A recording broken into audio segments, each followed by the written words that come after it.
السلام عليكم ورحمة الله وبركاته. بسم الله الرحمن الرحيم، والصلاة والسلام على أشرف الأنبياء والمرسلين وعلى آله وصحابته ومن تبعهم بإحسان إلى يوم الدين. اللهم لا علم لنا إلا ما علمتنا إنك أنت العليم الحكيم. اللهم علمنا ما ينفعنا وانفعنا بما علمتنا وزدنا علما. اللهم افتح علينا حكمتك وانشر علينا رحمتك يا ذا الجلال والإكرام. وصل اللهم على سيدنا محمد وعلى آله الكرام. ولا حول ولا قوة إلا بالله. The topic that I was asked to talk about was Al-Andalus. Al-Andalus is one of the most extraordinary portions of our great Islamic history. And in reviving the spirit of Al-Andalus, it's important that we, first of all, look at what Al-Andalus means to the Muslims. Al-Andalus is the greatest European expression of Islam. Islam has been in Europe for centuries. Islam was in Eastern Europe for centuries. But the Islam of Al-Andalus is a Western European phenomenon. And we should remember that for over 800 years, Islam begins in Spain in 711, in Christian era. And it does not end until the final expulsion in 1609.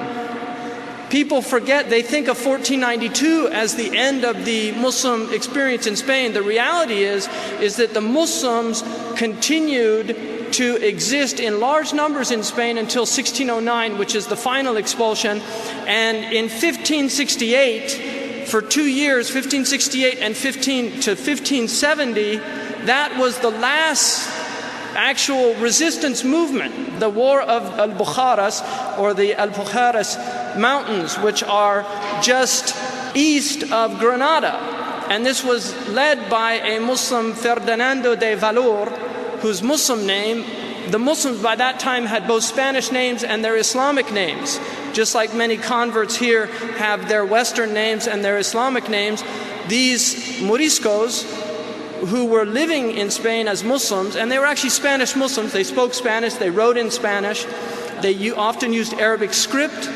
This man, his Muslim name was Muhammad bin Umayyah, led a 2-year resistance against the Spanish in 1568 to 1570.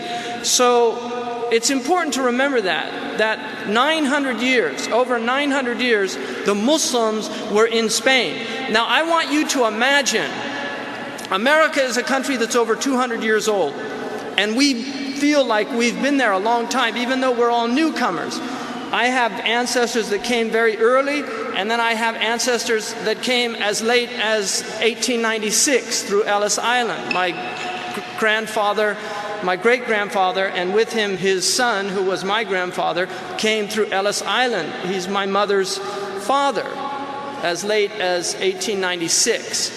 So I want you to imagine that the Canadians, who were really the loyalists of the War of Independence, they did not split off from the United States, or rather from England. And many of the loyalists in America, in the United States of America, fled to Canada because the Canadians remained loyalists. When I was reading Canadian history, I was shocked to find out that we were the bad guys in the War of 1812. I always thought we were the good guys. But I was reading Canadian history, and they looked at it very differently, and we're neighbors. So I want you to imagine that the Canadians decide that the Americans are out of control. This is just an imaginary scenario, so don't worry. That the Americans are out of control, they're threatening the world with proliferation of weapons of mass destruction, they're tyrannizing and terrorizing and doing all these horrible things. And also the fact that they're burning the vast majority of fossil fuels, they're causing permafrost in Canada to melt. And the permafrost is very important for the stability of the ecosphere, and now we know that the polar bears, which are Canadian citizens, are really suffering right now. So the Canadians are fed up. They say, we're going to drive the Americans out of America into Mexico. So they basically invade America. Imaginary scenario. They invade America, the Canadian Mounties on their horses, go down into America and drive the Americans into Mexico. And the Mexicans, being the generous people and warm people that they are, they embrace the Americans as refugees from economic deprivation and loss of housing and all of those other things. So they embrace them and say, nuestra casa es tu casa, no hay problema.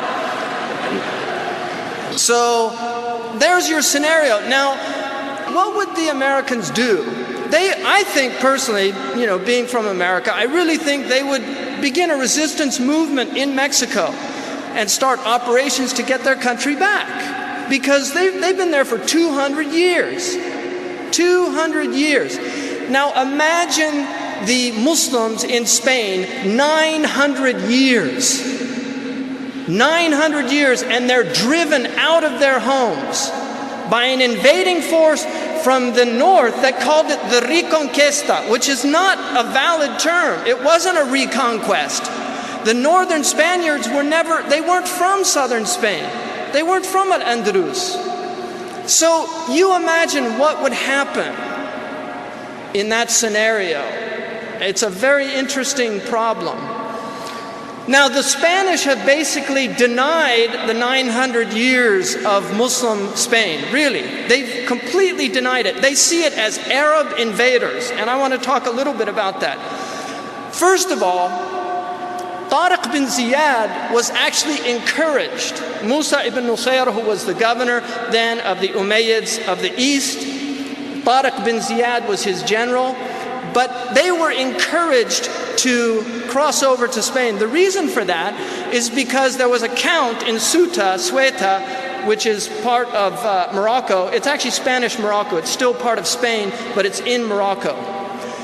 This count, Julian, and he's called Urban as well, had a daughter, Florinda, and it was the habit of the nobility of that time to send their children to the courts of the Visigothic kings in order for them to become cultured. So he sent his young daughter, she was 14 or 15, to the court of King Roderick, which was in Toledo. And in that court, she was raped by the king. Now, she was blamed for this, but when she came back, what happened was her father was completely alienated from the Visigothic king of Spain, and so he sided with the Arabs and helped them to cross over into Spain. So they had expeditionaries, they sent these reconnoitering groups over into Spain to look around, and when Tariq bin Ziyad finally crossed over in 711, and the famous story that he burnt the ships is just fantasy. First of all, it's just a stupid thing to do. You don't burn your navy down. If you're going to send it back, you send it back. We have a problem in our history is we have what are called the qusas. And the qas were people that told stories to encourage people in the mosques and things like that. And they often embellish stories, what the Arabs call yubahir al-qissa, to spice up the story. So that's a spicing up of the story. So Tariq bin Ziyad, when he crossed over, and quickly, really, it was quite an extraordinary conquest, begins to really take over this country. And within this first period, the Umayyads basically gained control of a large segment of Spain. Now, this initial Umayyad period will last until 756, so from 711 to 756, which is when Abdurrahman al-Dakhil, who was the grandson of the Khalifa Hisham, who ruled in the 740s. He actually ruled from the 724 to 743, I think. And he had trained his grandson. He actually believed, because Abdurrahman al-Dakhil was a very brilliant young man, he believed that he would be a caliph at one time. But when the Abbasids took over in 750, he flees and he goes to Morocco. He actually had relatives from the Berbers in Morocco, and they took him in, and then he crosses over and establishes an amazing capital in Cordoba. A brilliant man, really unusual, a highly gifted general and statesman. And the Umayyads had a great deal of intelligence, the Umayyad rulers. They didn't last long. And one of the things that I've noted in Islamic history is that intolerant dynasties in Islam are very short-lived. One of the really interesting things about Islamic dynasties is that the intolerant ones never last more than 100 years. And the great dynasties of Islam that either were intolerant in the beginning but learned tolerance quite quickly. The Abbasid dynasty is a good example of that. Or the Ottoman, and the Ottoman is the most extraordinary in terms of tolerance, and they're the longest lived dynasty in human history. The Osmanli is the longest lived family dynasty that we know of in human history. So it's really quite extraordinary that they lived as long as they did. If you look at the period, the Umayyad period, when the Umayyad dynasty collapses in the east with the takeover of the Abbasids, that most of the Umayyad family were wiped out, and the few that got away, among them Abdurrahman al-Dakhil, fled. He goes to Spain, sets up this extraordinary dynasty, and it is a reasonably short-lived dynasty. I mean, it doesn't go on for long because, well, there's a number of reasons for that I don't want to go into, because I really want to get to the point of this, of what's so extraordinary about this. But the second Abdurrahman II, is another very extraordinary ruler. He basically creates a court that is a completely multicultural court. He has people coming from all over, the ins and out. They bring Persians, are imported from Persia, brought in. Shiraz was one of the cities that a large contingency of Persians came from. And one of the things they brought to Spain was the knowledge of Persian winemaking. And there's an area just outside of Seville, Jerez de Frontera, which is where they grew their grapes, and it's actually Shiraz de Frontera, and which is where we get the Western word sherry from.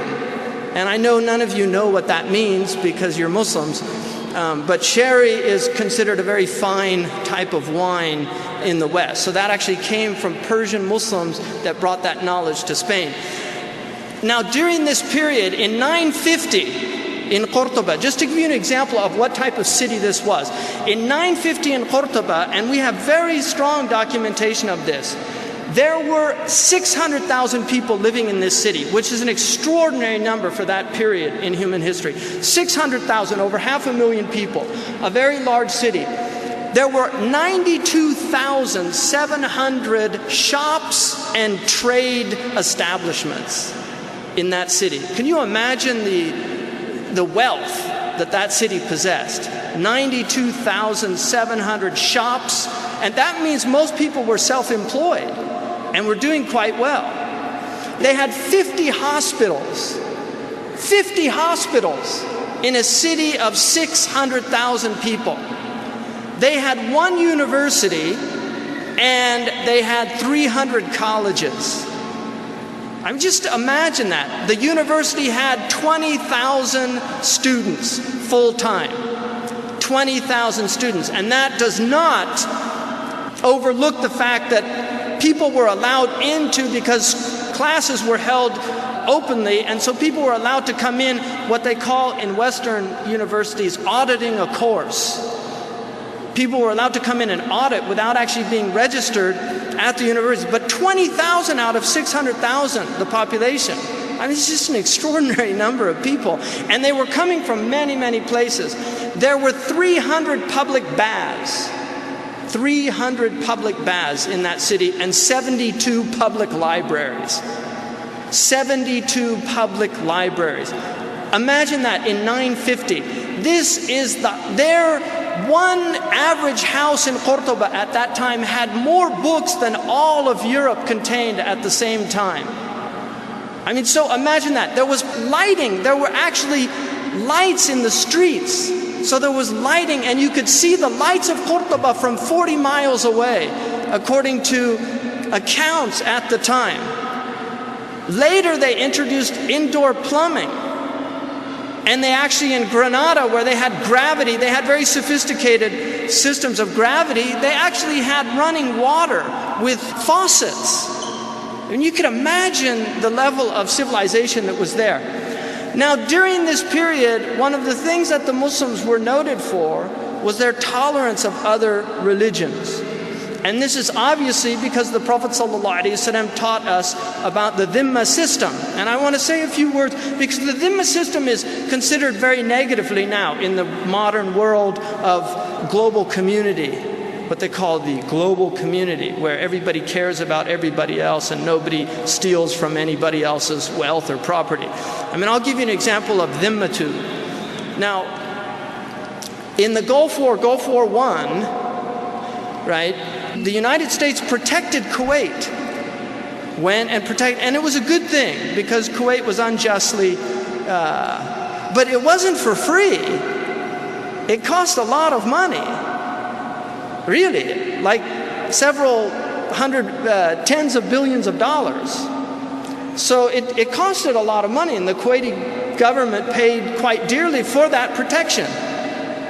So things aren't free. Protection's not free. I mean, that's just the way the world works. So you can call it paying for our weapons or whatever you want to call it, but in Islam it's just dhimma means responsibility. It's much cheaper than America charges for protection.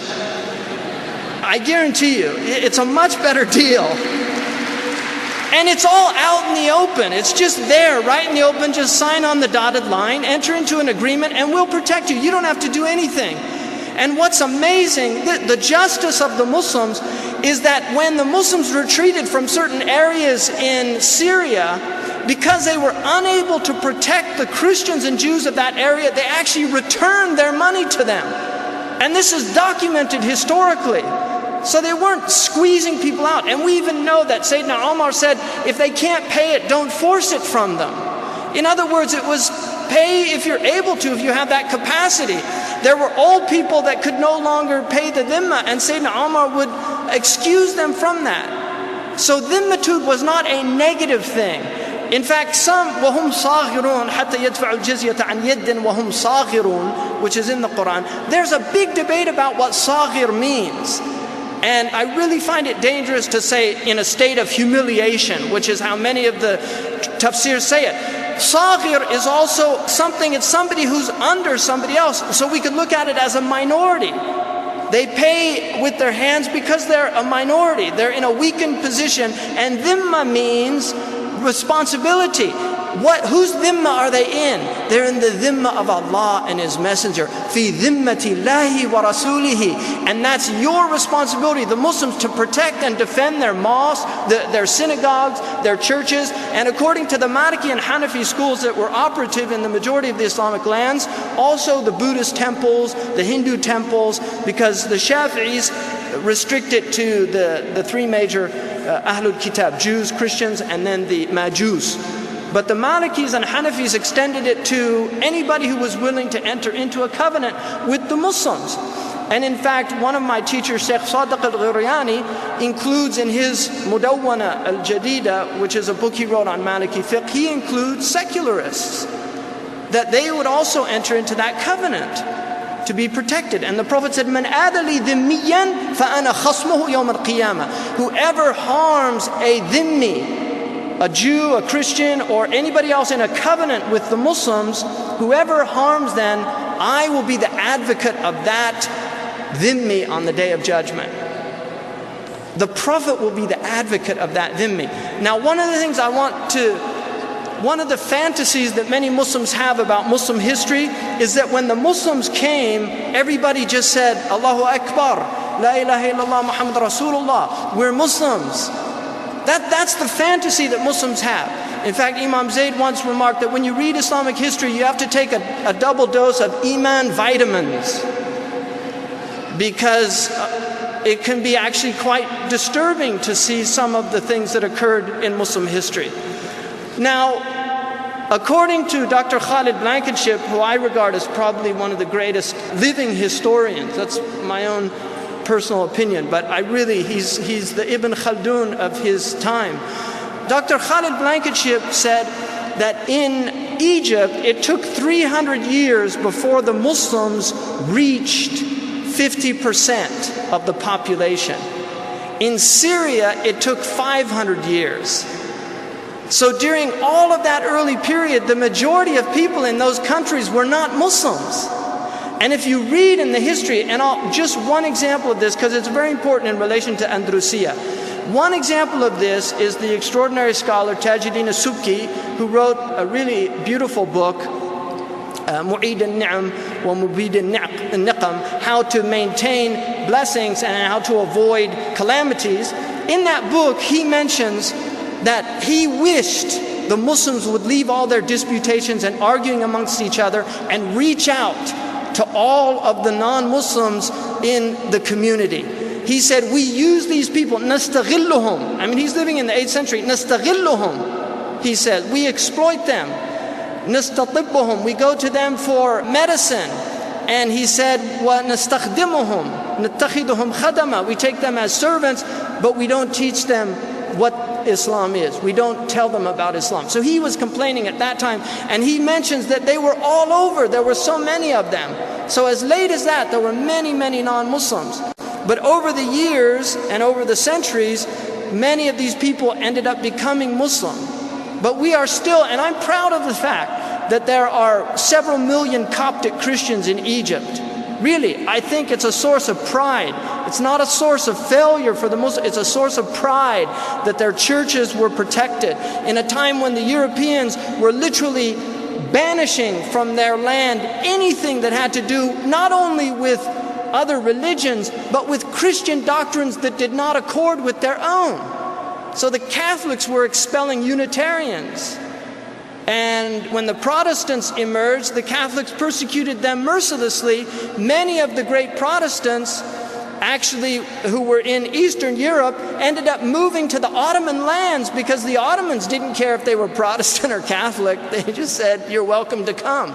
And they let them come. So it's very important to see that as a source of pride, that the Muslims defended their minorities. And I'll give you one example of the martyrs of Cordoba, who were a very interesting group of Christians. These were really fanatical Christians who were very disturbed by the numbers of Christians that were converting to Islam from the Visigoths.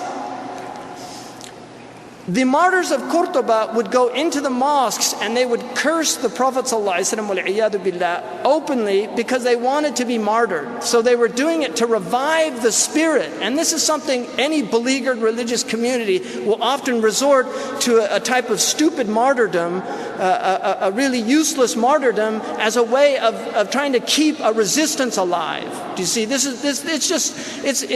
a religious phenomenon that you see throughout religious history. So this is what they did.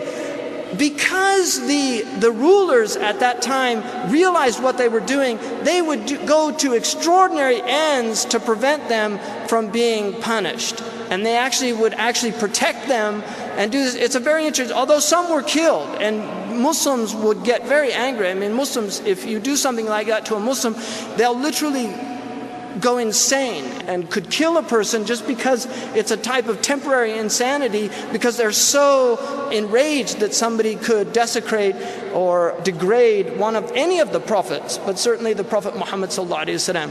So during this period, Shabrut was one of the prime ministers of this government of Abdurrahman II. He was a Jewish minister with immense influence and power. And this was another aspect of Muslim Spain, and also the Ottomans. It was a very interesting aspect of the Ottomans, which is meritocracy.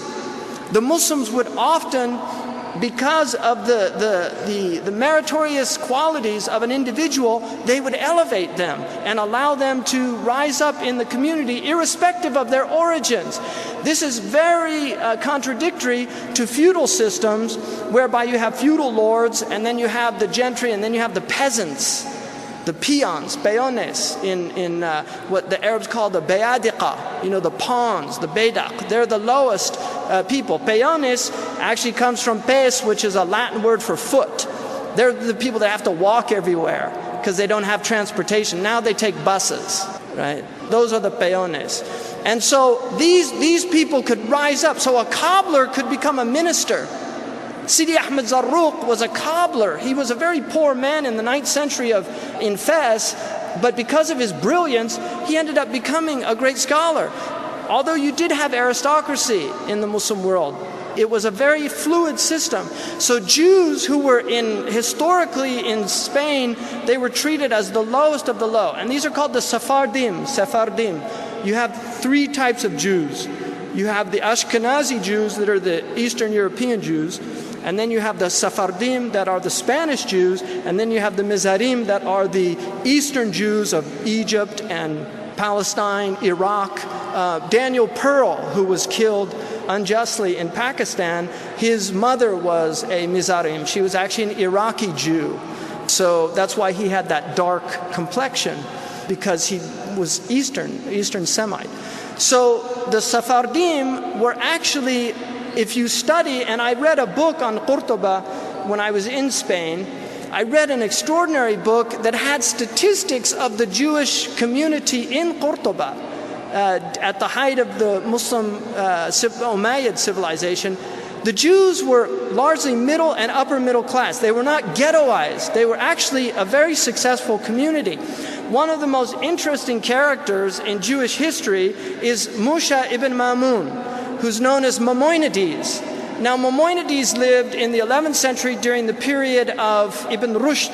He was actually a student of Ibn Rushd during the Muwahhideen period. Now, Ibn Rushd, who was a brilliant Maliki jurist, but he was also a brilliant philosopher. And Abu Yaqub, who was the ruler at that time, actually was his patron, and because of that, he wrote several commentaries on Aristotle that ended up becoming the preeminent commentaries that led to a renaissance of thought in Europe, because Albertus Magnus, who's the great philosopher, Christian philosopher who taught St. Thomas Aquinas, and St. Thomas Aquinas is a very important historical intellectual in Christian history, because basically the Catholic Church based the entire foundation of their theology on St. Thomas Aquinas' thought. So Ibn Rushd was the man who gave access to Aristotle to St. Thomas. And he actually mentions him many, many times in the Summa Contra Gentiles and Summa Theologica. Very, very interesting. Now, that word itself that St. Thomas Aquinas uses, Summa, it means jami', which is a specific Maliki term. The Malikis use the word jami' in their books. You'll always see Kitab al-Jami', which is a book that has a lot of different issues in it. So this was a direct result of the Islamic influence in Spain on Europe. Now, during this early period, another very interesting phenomenon happens, and this is important in terms of the influence that the Muslims have had on the West. In the 9th century, in the 850s, one of the extraordinary characters that shows up in Spain and becomes a character in the court is a man called Ziryab. And Ziryab was an absolute genius. He was a poet, he was a musician, he was actually a connoisseur of food. He was also a type of Beau Grumble character who was a bon vivant. He liked very fancy clothes, and his hairstyle was different from the Spanish hairstyle, but because he was so popular, the Spanish men began to actually imitate his hairstyle, which shows you celebrities have always been around and have an effect on culture. People think it's a modern phenomenon, but the reality of it is it's not. Now, Ziryab, who was actually fled from the court in Iraq, one of the things that Ziryab did, which is really interesting, is he started a conservatory of music and began to teach music to the Spanish Muslims. Now, he developed a type of instrument from a lute, the oud, and lute in European language comes from al-oud. He developed it by adding a string, and the Spaniards called it the guitarra morisco, the Moorish guitar, which becomes the guitar. Now, because of this, he introduced very sophisticated music from the East, Persian maqamat, what are called maqamat. And one of the things this music was used for was to treat people for illnesses. And so there were actually hospitals in Cordoba that used music to treat the mentally ill. And this is based on a Greek theory that comes from Pythagoras called the ethos theory of music, that the soul is actually affected by the vibrations of sound. And we know this from the Quran. The Quran is a very sonorous, very mellifluous and soothing speech, that part of it is the resonance that it has on the soul. And so the Quran is a shifa as well. And I don't want to compare the Quran to music at all because that's haram to do. But it's very interesting that they use these. And I'll just give you one example. In this science, there's the maqam al-rast, which is a maqam that uses the key of C. And the key of C is a very soothing key, and it's often used in popular music. And in fact, when I was talking with Yusuf Islam about this, and he said that was one of my favorite keys to write in. So like Peace Train is written in the key of C. But this maqam al-rast actually soothes people and calms them down. So they would use this in the hospitals, and they called them Meristan or Bimaristan. And this was also in Fes, and I visited one in Fes. This science is still taught in Turkey, and they still use music therapy in Turkey. So it's actually used. Now, this is a very interesting influence on the West, and it's a little sidetrack here, but I find it fascinating. There are two major musical influences on Western civilization. The first is Spain and then Italy through Sicily that goes up. Classical music develops in Italy, and the reason is because classical music's roots are in Sicilian Andalusian music, which was very, very popular, and even many of the ulama of that time would listen to it. And this is still the case in Morocco. Even though the majority, the mashhur of the four madhabs, so I'm not promoting music or anything, the mashhur of the four madhabs is stringed instruments and these things. They say don't listen to them, but percussion instruments are permitted for festive occasions, things like that, and singing, the majority permit that. Some prohibit it. So I don't want to talk about the specificities of halal and haram about this. I'm talking about the sociological phenomenon of music in Andalusia. This music actually moves into Europe through the troubadours. Now, troubadour, most of the dictionaries of etymology say troubadour comes from tarab, the mutrib. You know, the Arabs say zamar al-hayy la yutrib. You know, the musician of the neighborhood doesn't entertain anybody. They don't want to listen to him. So the mutrib, the troubadours, were the traveling musicians. And they would often sing love songs, which is ghazal, because the Arabs and the Arabic language is a language of love. It's a language of hub. And so these troubadours move into the provincial France. And you get all of these troubadours singing in France love songs. And then that moves to England and also to the Celtic lands. So Celtic music is directly related to, and this has been proven by ethnomusicologists, that there is a direct relationship to Celtic music and Spanish music. Now, the other very strange connection, and this was only recently developed in a very interesting book called Africa and the Blues, because blues is a very American music, and it's the music of the African American slaves. And if you listen to early slave recordings, and I've heard them from the late 19th century, where they still had freed slaves who were alive, and they recorded them singing, you can't distinguish between their singing and the adhan. It's just amazing. I have a recording of this, and it just amazes you, the same guttural sounds. Now, these two influences through Europe via Spain and through Africa come into America with the Appalachian Celtic influences and then the Delta Mississippi blues influences, and this creates what we call rock and roll. But I really believe we should call it Moroccan roll, because the connection is really extraordinary. And I'll give you an example. The basis of rock and roll is a 4/4 beat. In fact, they call it the Bo Diddley beat. That's called the Bo Diddley beat in rock and roll. Now, if you ever heard Van Morrison, and I liked him before I was Muslim, if you ever hear Van Morrison he's a 60s singer, he sings a song where he goes, la, la, la, la, la, la, la. Say it again. La, la, la, la, la, la, la. Where'd that come from? La, la, la, la, la ilaha illallah. That's where it came from.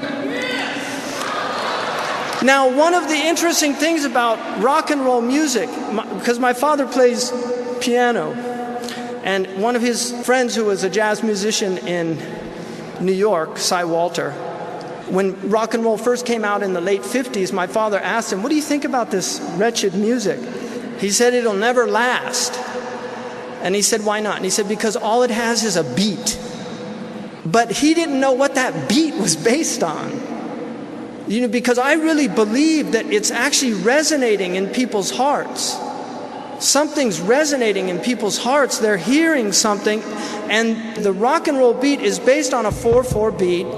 And the kalima, La ilaha illallah Muhammadun Rasulullah, is based on 4/4 beats. And that's why all of the Muslim inshad is based on these basic rhythms. And so you have this connection in Spanish. All the Spanish singing, if you've ever heard the Andalusian singing, a lot of it is singing La ilaha illallah. A lot of the West African music is singing La ilaha illallah. So here they're saying La la la la la la la. In Morocco they're saying La ilaha illallah. So we just need to fix the voweling for them, right? Which is going to take some work, but it can happen. And in fact, there was an album that won a Grammy a few years ago that Santana produced. And in that song, the song says there's a devil under the bed. He's telling you to be afraid. And there's an angel over your head. And you can hear him say, and then it comes in, La ilaha illallah. Like they sing that, literally La ilaha illallah. And it fits in that 4/4 rhythm. So that's just a side thing, which I find really interesting. And I think Muslims should study this to bring this out. It's really important that people see where this stuff comes from and why it has an effect on people. So that is one of the interesting aspects of Spanish influence on the West, is the musical influence. Now, the Muslims of Spain were completely in love with learning, or I should rather say certain cities. In fact, Cordoba, Qadi Abu Bakr ibn al-Arabi, who grew up in Seville, Ashbilia, he said about Cordoba, إذا مات موسيقي في قرطبة نقلت آلاته الموسيقية إلى أشبية حتى تباع.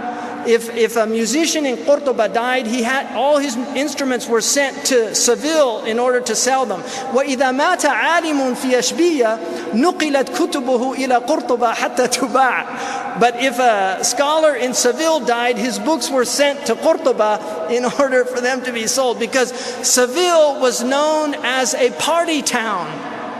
There's people, when they go to university, they don't choose like Harvard or Yale. They choose universities that they know are known for partying. Seriously, this is true. People go to universities. I'll give you I don't want any of you to apply here, but a good party school is the University of Arizona in San Antonio. That's a famous party school. People go there to have a good time for 4 years. But if you want to study, you have to go to a serious school. Well, the same is true in the Muslim countries. There were cities that were known, like Cordoba was a city known for knowledge. Ashbilia was a city known for a lot of fun and activity. To this day, Seville is still known as a party town, and Cordoba is considered a city of great learning. To this day, Cordoba is still a place, it's a university town that has much learning in it. It's just amazing. It's sunnatullah fi khalqihi. So the learning, the desire for learning was immense in Andalusia. And this is really the strength of this country. During the period of the Umayyad, scholars came from all over. One of the most interesting aspects of Andalusian scholarship is that they encouraged something was called a rihla. The rihla was where a scholar would travel to another country and to take a journey to the east in order to gain more knowledge, and then would come back, and they would often see an extraordinary change in that scholar's perspective. This is very important, and I would encourage it for our ikhwanuna fil Khalij. Some of the ulama in the Khalij would really benefit by taking journeys of knowledge to other countries where they can sit with other ulama and listen to other ulama, because when ulama are stuck in one little provincial area and all they know is their own area, they're not able to really think in a more global or more broad perspective. So exchanging of students is very important. This is what the Andalusians would do. In fact, Ibn Hazm, who's a mutashaddid, amongst those scholars, was known for not making the rihla. And maybe there's a relationship to Ibn Hazm's harshness in certain issues and the fact that he never took that great journey to acquire knowledge from scholars in the East. One of the great travelers of the East was Ahmad ibn Maslama al-Mijriti. Now this man in the late 10th, early 11th century, he made a journey and he brought back the system of numeration that had gone all over numeracy in the East. So he brought back what are called the Arqam al-Hindiya, and they developed, the Andalusians and the Moroccans developed their own system, which is called Al-Arqam al-Arabiya. And this is very important to note that the Arabic numerals are not Indian numerals. The Arabic numerals of the Morocco and of the North African countries were developed by the Muslims themselves and relate to angles. These were taught to one of the students, Gerbert, who learned in Spain, studied in a school in Spain. Gerbert becomes Pope Sylvester. Pope Sylvester introduced numerals into Europe. Where did he get that knowledge? He got it from the Muslims. And numerals, I will guarantee you, numerals are the secret of the power of Western civilization. And if you don't believe me, read a book called The Measure of Everything, which is about how the Western scientists began to measure everything. And they did it because they were empowered by numerals. And that's why, and I've said this before, but the problem is not weapons of mass destruction. The problem is weapons of math instruction. Because it's only through higher mathematics that you can develop weapons of mass destruction. And that's why Imam al-Ghazali, they warned about a ta'ammuq fil handasa, because they were concerned about that aspect. If the people that master these sciences aren't morally righteous, upright people, they can actually really harm people and do terrible things. So the Muslims introduced these numbers into Europe, and then Europe took these numbers and measured and quantified everything. They developed calculus. Leibniz and Newton developed calculus, and calculus has empowered Western civilization, really, completely. So the Western dominance that we witness now on the globe is a direct result of a pope that studied from Muslims who believed that knowledge was for humanity. And this is very important, and I want to wind down here because it's such a fascinating period. And I actually lived in Spain. I lived in Spain for over a year in Granada. So just a few things about the contributions of Spain. The Spaniards invented crystal. Spanish Muslims invented crystal, the highest form of glass. The Spanish invented the idea of a movement in music, noba. It's called a noba, yatanawab. It's a change. Western music, if you look at classical music, Western music, the hallmark of it is movements. Where did they get the word from? They got it from Spanish music. Many of the instruments used in classical music came through Spain. Do you see? In fact, the piano, which is the highest of the Western classical instruments along with the violin, both of them are introductions from the East by Muslims. The piano is an extended, what they call the kanun. The kanun, if you look at a kanun and look inside a piano, it's identical. Really, it's identical. The piano is a percussion instrument. The kanun is a plucked instrument. The piano is struck. And who invented the kanun? Al-Farabi. The Muslim philosopher Al-Farabi. Al-Farabi was a genius. He spoke 70 languages. There's a famous story. He came into a gathering in Halab of one of the Umara, and he was wearing an Anatolian suit because he'd studied logic from Greece. And he was just sitting there, and the ulama were talking, and one of the servants spoke a very strange dialect. And the Amir was trying to explain something to the servant, and the servant couldn't understand. So Farabi spoke to the servant, and the Amir looked at him and he said, "Tuhsinu hadi lahja?" He said, "Do you speak this dialect?" He said, "Ana utqinu sab'ina lugha." He said, "I speak 70 languages." They say, "Do you know anything about Arabic?" He said, "Well, test me." And so the grammarians started testing him. They went on and on until they all said, "This man knows more than anybody." And then he began to talk about logic, and they were completely amazed. And so the Amir said, "Do you know anything about music?" And he said, "Yes, bring me a oud." So they brought him a oud, and he played the oud and made them all laugh. And then he played the oud and he made them all cry, and then he put them to sleep. because he wrote a book which I actually have in my library called Kitab al-Musiqa al-Kabir, the big book of music.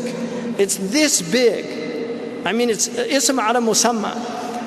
And in that book, he teaches you how to use music to affect the emotions of people, which is the reason Plato in the Republic said music should be prohibited, because it's too powerful a weapon and it affects the emotions of people, and most musicians don't know what they're doing. So they get people agitated. You know, you go to a rock concert and suddenly people are beating each other up and they don't know why. Well, if you play that music like that, you know, everybody's going like that and lighting candles. And so this was something that the Muslims, the influence that they had, all of these things, music on the movements, and also the extraordinary advancements in astronomy. And I'll tell you a secret, that this is something, I've never seen this written. You know, Banatu Sadri, like Imam Suyuti used to say. The hallmark of a civilization, and I've seen this throughout my study of history, the hallmark of a great civilization is it has two great concerns, two major concerns. The first concern is a concern with law, jurisprudence, what we call fiqh. And the second concern is with ilm al-falak. And the reason I believe that is true, see, people wonder why America spends so much money on NASA and spends so much money on astronomy. Because that's the nature of a vibrant, dynamic civilization. They're interested in the heavens. Why is America's flag the stars and bars?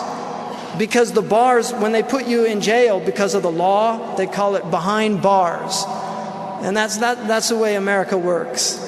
You know, if you don't follow America's law, they put you behind bars, right? So, khali balik min nafsik, like the Egyptians say.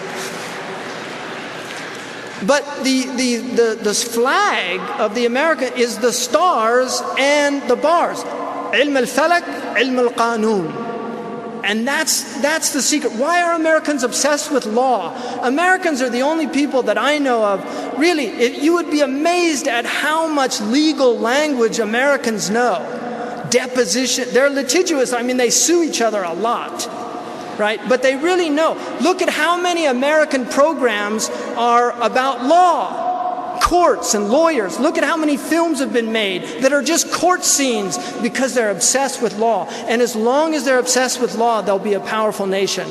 And when they begin to lose that desire, and that's why what's extraordinary, and I'm not really blowing any pipes for America right now. What's really extraordinary about that country, and I just say, you know, turbans off to them, is that you have people in that country that no matter how criminal the activities of the country get, you have really great jurists and people in the country that fight to redress the wrongs of that country. And I have to say that I feel proud of being on the side of those people. I really do. Because there are really good people in there that are working to redress the Guantanamization of people. I mean, it's a word in our vocabulary now, to Guantanamize people. And the whole point of these laws that are so extraordinary, the high principles, that many of them came through Sicily, Kitab Roger. People don't know about that, the history of Sicily. In fact, a lot of people wonder where Americans got the jury system, or the English Anglo jury system of 12. And some of the researchers in the US actually believe that there's a connection between a Maliki principle of taking 12 people in the absence of a qadi, and using 12 notables, peers, to judge a people. Because the idea of some of the Maliki scholars like Imam al-Qarafi, if you have 12 people, it's hard for them to agree on an error. Right? So much of what we see in America and in the West in terms of laws and things, there's a direct influence. Statute law was influenced by Napoleon, who adopted many of the Maliki principles in Napoleonic statute law, which is a very important legal development in Western legal history. So the influence is immense. And so how can we revive the spirit? I would say that there's a few things that we can do. The first thing that we can do is recognize that Spain is one of the greatest testimonies to the power of the Islamic religion to facilitate the flourishment of human society and civilization. It is one of the most powerful testimonies to the ability of Islam to actually create a better life for ordinary citizens, not just for the elite. The parks in Andalusia were for everybody. They developed parks where everybody could go to. The poorest of the poor and the richest of the rich. The street lighting was for everybody, the wealthy, the poor. The public baths were for everybody. This is one of the secrets of Andalusia, is that it really helped human society flourish. Now, one of the tragedies of Western civilization that they have yet to come to terms with, many people in the West have not come to terms with this fact. Christianity as a religion failed to create societies in which human beings flourished. This is a historical fact. And this is why Christianity, when it ruled Europe with its iron hand, knowledge was not promoted, and when it was only promoted amongst the priestly class. Common people were not allowed to learn. The standard of living was never promoted. The early Christians in Europe believed that taking baths was ungodly, that it was better to be an ascetic. And so in many places, baths were never encouraged. This is very well known. Many other things. But the most important thing that they failed to do, which Islamic civilization and particularly Spain succeeded in doing, was creating an environment of religious tolerance.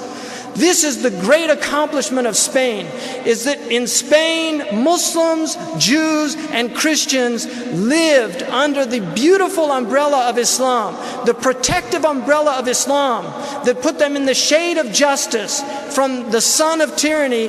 And during that time, you had extraordinary intercultural dialogue. You had extraordinary intra-religious dialogue and debate. Muslims were not only tolerant of other madhabs in their schools, but they were tolerant of other people's beliefs and honored those people in their right to believe what they believed. This is the great achievement of Spain.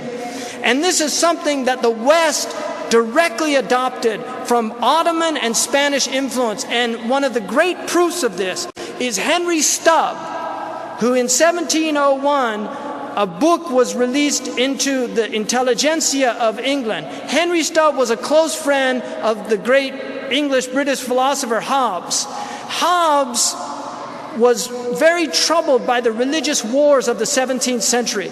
Because of that, he wrote a book in which he really wanted to create a space where the secular and the religious were separate, because he felt the religious always ended up creating tragedy, creating wars, creating dissension. And the great student of this idea is another extraordinary philosopher who returns in the Great Revolution in 1688 from the tolerant land of the Dutch. He returns with them, and this is Locke, John Locke. And John Locke wrote a very important treatise, which is called the Treatise of Toleration.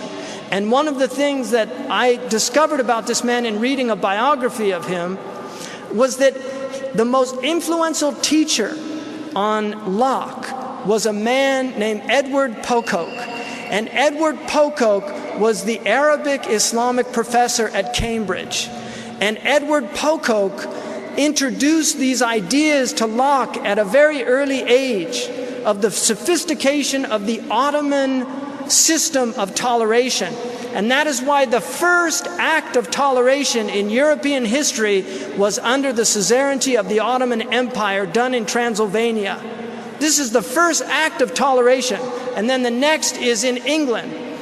So the secular religious crisis of Europe was a direct result of the inability of European religion to help benefit human society. And this is the great achievement of Islam. This is the great achievement of Islam. And this is why Prince Charles, in an extraordinary and prescient address, said that the Muslims are unique in religious history in being able to join the secular and the sacred in a harmonious interrelationship.